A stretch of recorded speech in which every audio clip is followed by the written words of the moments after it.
ఈరోజు దేవుని వాగ్దానము రూతు గ్రంథము 1వ అధ్యాయము 21వ వచనము.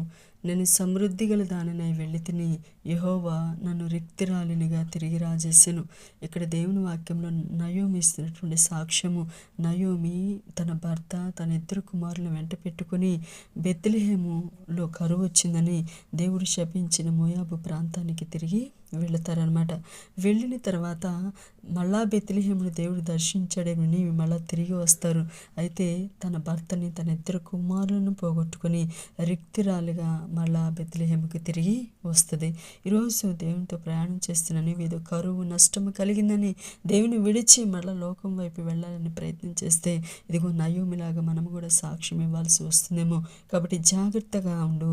దేవుని వైపు విశ్వాసంతో ఎదురు చూడు. ఇదిగో బెత్లెహేమును దర్శించిన దేవుడు నిన్ను కూడా దర్శిస్తాడు.